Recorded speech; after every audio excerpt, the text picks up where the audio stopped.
Bihar board class 9th के social science का annual exam पड़ेगा आपके 1 मार्च के दिन फर्स्ट शिफ्ट में। तो इस वीडियो में आपकी 1 मार्च के प्रथम पाली में जो सामाजिक विज्ञान का एग्जाम होने जा रहा है उसके लिए मोस्ट इंपोर्टेंट वायरल क्वेश्चन की हम लोग चर्चा करेंगे। 1 मार्च के दिन प्रथम पाली में कुछ इस तरह से आपको प्रश्न पत्र मिलेगा। यहाँ पे देखिए आपके सामाजिक विज्ञान का विषय कोड 111 है। तो इस प्रश्न पत्र को सॉल्व करने के लिए जैसे ही आप आगे बढ़ेंगे आपको आगे इंस्ट्रक्शन दिखाई देगा। इंस्ट्रक्शन में सबसे पहले आपको मिलेगा सेक्शन ए अर्थात कि ऑब्जेक्टिव टाइप क्वेश्चन में आपको लिखा रहेगा कि 1 से 80 तक आपको वस्तुनिष्ठ प्रश्न दिया रहेगा, जिसमें से कोई 40 प्रश्न आपको बनाना है और कोई 40 प्रश्न आपको छोड़ देना है। और इस 40 प्रश्न को सॉल्व करने के लिए OMR शीट प्रोवाइड किया जाएगा। इसमें कोई भी 80 में से 40 प्रश्न आप इस OMR शीट पे कलर कर सकते हैं। तो यहाँ पे हम आपके लिए सोशल साइंस के 2 मॉडल प्रैक्टिस सेट की चर्चा करेंगे। दोनों मॉडल प्रैक्टिस सेट पढ़कर जाते हैं। यहाँ से आपको तमाम प्रश्न 1 मार्च के दिन सोशल साइंस के पेपर में देखने को मिल जाएंगे। तो नंबर प्रश्न आपसे पूछा गया है कि भौगोलिक खोजों के परिणाम स्वरूप किस वर्ग को सबसे अधिक फायदा हुआ। भौगोलिक खोज से सबसे अधिक फायदा व्यापारी वर्ग को मिला। तो इसका राइट आंसर हो जाएगा ऑप्शन बी, याद रखिएगा व्यापारी वर्ग। दूसरा नंबर प्रश्न आपसे पूछा गया है कि मार्टिन लूथर कहाँ के रहने वाला था। तो मार्टिन लूथर जो है जर्मनी का रहने वाला था। तो इसका राइट आंसर हो जाएगा ऑप्शन बी। तीसरा नंबर प्रश्न आपसे कह रहा है कि अमेरिकी स्वतंत्रता संग्राम का तत्कालिक कारण क्या था। तो अमेरिकी स्वतंत्रता संग्राम का तत्कालिक कारण बोस्टन का टी पार्टी था, चाय पार्टी। तो इसका राइट आंसर हो जाएगा ऑप्शन बी। चौथे नंबर प्रश्न की बात करें तो पूछा गया आपसे कि स्वाधीनता के पुत्र पुत्रियां नामक संस्था स्थापित की गई। तो स्वाधीनता के पुत्र पुत्रियां नामक संस्था जो है जर्मनी के एकीकरण के दौरान स्थापित की गई थी। तो इसका राइट आंसर हो जाएगा ऑप्शन डी। 5 नंबर प्रश्न आपसे पूछा गया है कि फ्रांस की राज्य क्रांति किस ईस्वी में हुई। तो आपके फ्रांस की राज्य क्रांति 1789 में हुआ था। तो याद रखिएगा 1789 राइट आंसर ऑप्शन बी हो जाएगा। 6 नंबर प्रश्न आपसे कह रहा है कि बैस्टिल का पतन कब हुआ। बैस्टिल दुर्ग का पतन कब हुआ। तो बैस्टिल दुर्ग का पतन 14 जुलाई 1789 को हुआ था। तो राइट आंसर ऑप्शन सी याद रखिएगा। 7 नंबर प्रश्न की बात करें तो आपसे पूछा जा रहा है कि प्रथम विश्व युद्ध का आरंभ कब हुआ। तो बिल्कुल आसान प्रश्न है। प्रथम विश्व युद्ध 1914 से शुरू होकर 1918 तक चला था। तो राइट आंसर हो जाएगा ऑप्शन डी। 8 नंबर प्रश्न आपसे पूछा गया प्रथम विश्व युद्ध में किसकी हार हुई। प्रथम विश्व युद्ध में जर्मनी की हार हुई थी। तो राइट आंसर हो जाएगा ऑप्शन बी, जर्मनी। 9 नंबर प्रश्न आपसे कह रहा है कि 1917 ईस्वी में कौन देश प्रथम विश्व युद्ध से अलग हो गया। तो 1917 ईस्वी में आपका रूस जो है प्रथम विश्व युद्ध से अलग हो गया था। तो याद रखिएगा 1917 में रूस अलग हो गया। राइट आंसर हो जाएगा ऑप्शन ए। नंबर प्रश्न की बात करें तो आपसे पूछा गया नाजीवाद किस सिद्धांत का विरोधी था। प्रथम विश्व युद्ध के परिणाम स्वरूप नाजीवाद का जन्म हुआ था और नाजीवाद जो था वो समाजवाद के सिद्धांत का विरोध था। तो इसका राइट आंसर हो जाएगा ऑप्शन सी, समाजवाद। 11 नंबर प्रश्न आपसे पूछा गया कि नाजी पार्टी का संबंध किस देश से था। नाजी पार्टी का संबंध जो है आपके जर्मनी से था। तो राइट आंसर हो जाएगा option A, Germany. Nazi party का आप जानते हैं प्रसिद्ध नेता हुआ हिटलर। तो इसलिए राइट आंसर याद रखिएगा ऑप्शन ए होगा।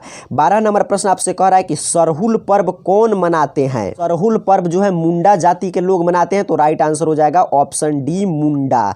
13 नंबर प्रश्न आपसे कह रहा है कि दामिन ई कोह किस जनजाति का इलाका था।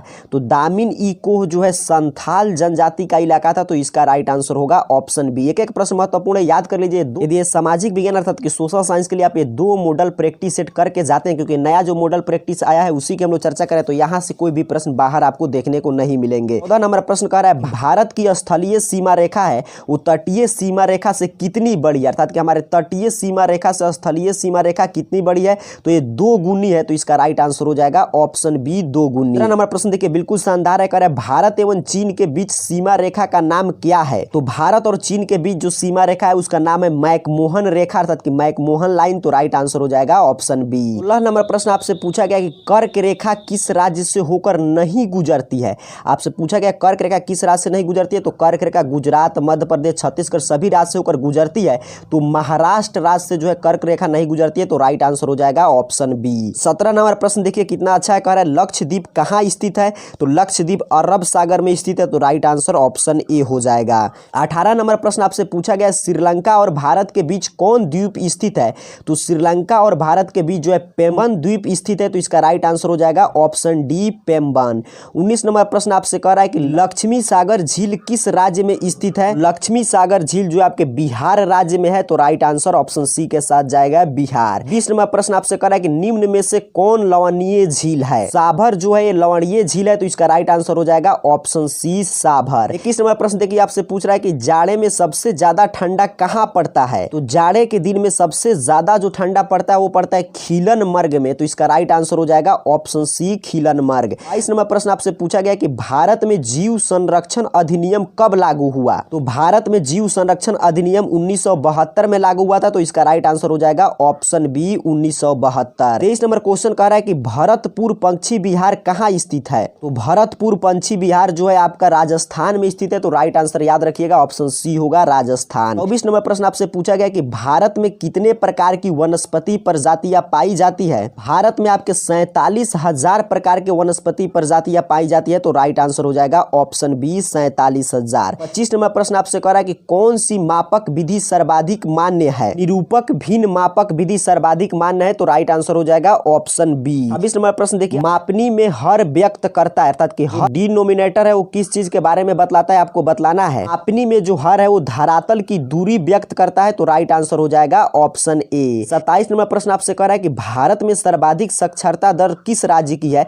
तो बिल्कुल आसान प्रश्न है, भारत में सर्वाधिक साक्षरता दर केरल की है। तो राइट आंसर हो जाएगा ऑप्शन डी केरल। 28 नंबर प्रश्न आपसे कह रहा है कि भारत की औसत आयु संरचना क्या है? भारत की औसत आयु संरचना 64.6 वर्ष है। तो राइट आंसर याद रखिएगा ऑप्शन ए पे दिया गया है 64.6 वर्ष। 30 नंबर प्रश्न की बात करें तो आपसे पूछा गया कि लोकतंत्र के बारे में इनमें कौन सा कथन सही नहीं है? तो यहाँ पे देखिए ऑप्शन सी पे जो लिखा गया है कि लोकतांत्रिक देशों में लोगों को विरोध करने की आजादी नहीं है, ये सही नहीं है। बाकी सभी कथन सही है। तो इसलिए राइट आंसर हो जाएगा ऑप्शन सी। 30 नंबर प्रश्न आपसे पूछा गया कि इनमें से किससे लोकतंत्र के विस्तार में मदद मिलती है?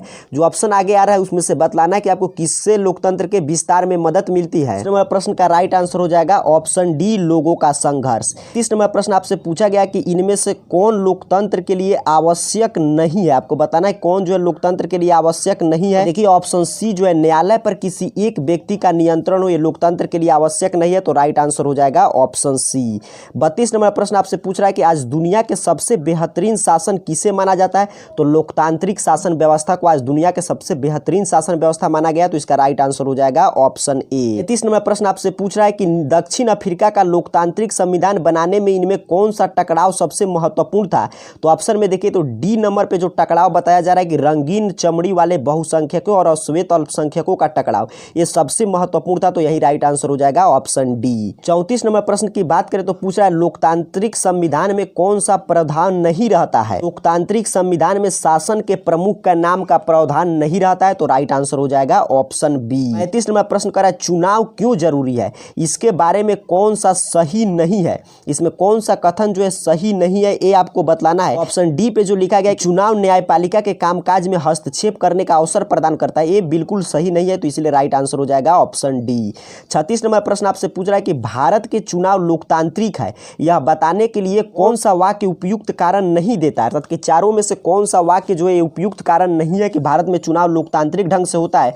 तो पहला जो लिखा गया भारत में दुनिया का सबसे ज्यादा मतदाता, यही उपयुक्त कारण नहीं है। बाकी तीनों बिल्कुल उपयुक्त कारण है और तीनों कारण बता रहे हैं कि भारत में चुनाव लोकतांत्रिक ढंग से होता है। 37 नंबर प्रश्न आपसे पूछा जा रहा है कि अगर आपको भारत का राष्ट्रपति चुना जाए तो आप निम्नलिखित में कौन सा फैसला खुद कर सकते हैं? अर्थात कि ये प्रश्न मूल रूप से है राष्ट्रपति के अधिकार से संबंधित। तो यदि आपको राष्ट्रपति भारत का चुन लिया जाता है तो आप अपनी पसंद के व्यक्ति को प्रधानमंत्री चुन सकते हैं, वो भी स्पेशल कंडीशन में, विशेष परिस्थिति में। तो राइट आंसर हो जाएगा ऑप्शन ए। 30 नंबर प्रश्न आपसे पूछ रहा है कि निम्नलिखित में कौन राजनीतिक कार्यपालिका का एक प्रधान हिस्सा होता है? तो गृह मंत्रालय का सचिव। 39 नंबर प्रश्न देखिए आपसे पूछा गया कि निम्नलिखित राजनीतिक संस्थाओं में से कौन सी संस्था देश के वर्तमान कानून में संशोधन कर सकती है? तो हमारे देश के कानून में संशोधन करने का अधिकार हमारे संसद को दिया गया था, लोकसभा और राज्यसभा को। तो इसका राइट आंसर हो जाएगा ऑप्शन डी संसद। इस नंबर प्रश्न आपसे पूछा गया कि निम्नलिखित में कौन सा मौलिक अधिकार नहीं है? इसमें से कौन जो है मौलिक अधिकार नहीं है?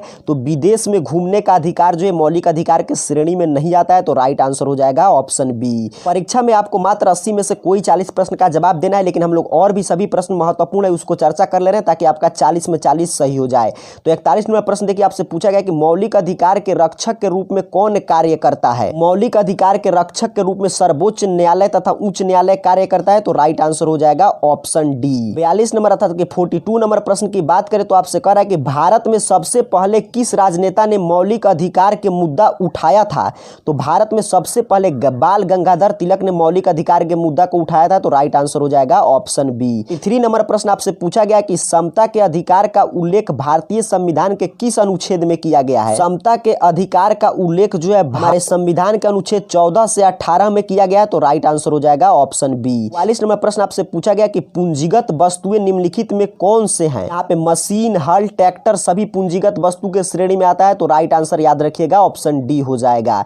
45 नंबर प्रश्न आपसे पूछ रहा है कि मानव संसाधन के रूप में जाना जाता है, मानव संसाधन के रूप में मानव पूंजी को जाना जाता है, तो राइट आंसर होगा ऑप्शन ए। 6 नंबर प्रश्न देखिए आपसे पूछा गया कि बिहार का 2011 की जनगणना के अनुसार जनसंख्या घनत्व है, तो बिहार में 2011 की जनगणना के अनुसार जनसंख्या घनत्व 1102 है, तो राइट आंसर हो जाएगा 1102 ऑप्शन ए। 40 नंबर प्रश्न आपसे कह रहा है कि काम के बदले अनाज का राष्ट्रीय कार्यक्रम की शुरुआत किस वर्ष हुई। तो काम के बदले अनाज देने के राष्ट्रीय कार्यक्रम की शुरुआत वर्ष 2004 में हुआ था, तो ऑप्शन ए राइट आंसर होगा।